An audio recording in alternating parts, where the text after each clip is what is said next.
L'impact sur la santé, il fallait accélérer un peu, non? Oui, effectivement, il y a deux types de marches. La marche promenade avec une allure agréable, c'est très bien, mais la marche qui a un véritable impact sur la santé, c'est la marche rapide, la marche sportive. Et plusieurs études ont été publiées pour nous dire comment marcher le plus efficacement possible. Eh bien, il faut faire 3000 pas en 30 minutes et ça au moins 5 fois par semaine. Alors, comment faire 3000 pas? Soit on s'aide d'un podomètre qui va comptabiliser les pas, petit appareil qu'on met à la ceinture, soit on marche à une allure qui est de 4 km/h. Alors, comment savoir qu'on marche à 4 km/h? C'est aussi un problème. Il faut marcher rapidement, mais ne pas courir. Et il faut avoir au moins la sensation d'être un peu essoufflé.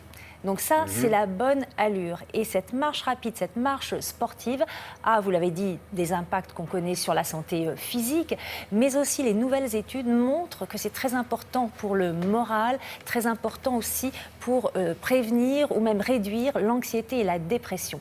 Explication en images.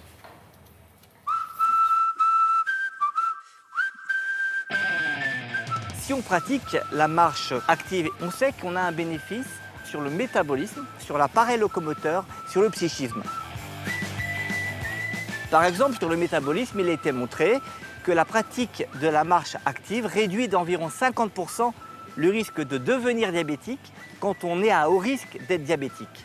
Tout simplement parce qu'elle va faciliter la captation du sucre par le muscle et donc il y a moins d'accumulation de sucre dans le sang. On a aujourd'hui beaucoup d'arguments pour dire que la marche a un impact important pour prévenir les maladies cardiovasculaires. D'une part parce que ça diminue le diabète et d'autre part ça a un effet sur la pression artérielle, notamment en améliorant la souplesse des artères et en diminuant la fabrication de caillots dans le sang et donc on bouche moins les vaisseaux au niveau des coronaires mais également au niveau du cerveau.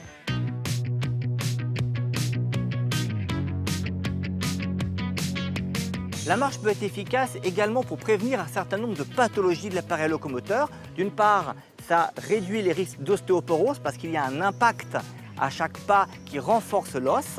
Et il y a également un impact positif probable pour la prévention de l'arthrose.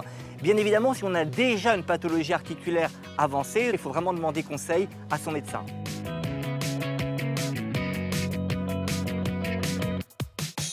On sait aujourd'hui que la marche oxygène en quelque sorte le cerveau et peut avoir une sorte d'effet dopant sur le cerveau avec une diminution des signes d'anxiété, des signes de dépression.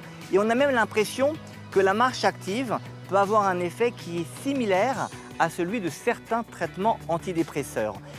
Pourquoi? Peut-être par des effets au niveau de l'hippocampe, qui est une structure du cerveau qui est importante, notamment pour la mémoire, pour les émotions, pour les fonctions cérébrales. Et on sait que la marche active augmente la taille de l'hippocampe et donc peut-être la fonction cérébrale.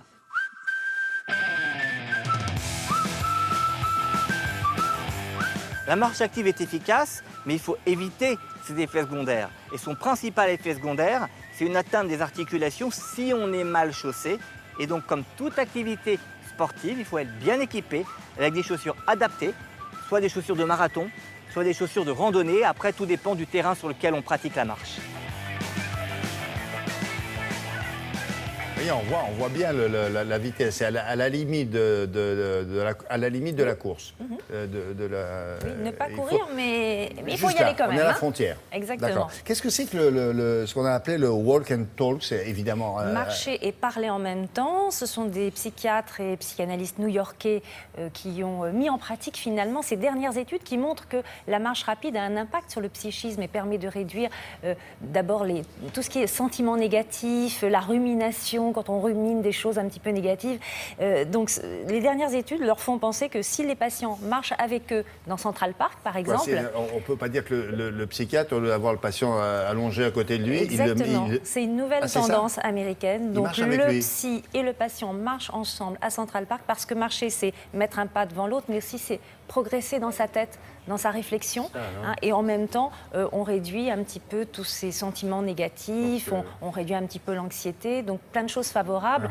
La marche vraiment est considérée par certains comme un tranquillisant naturel. Ah oui, bien sûr. Et donc dans un parc bientôt, si ça vient en France, quand on verra un couple comme ça qui se parle comme ça à l'oreille, il y aura l'un des deux qui sera un médecin. Peut-être, peut-être.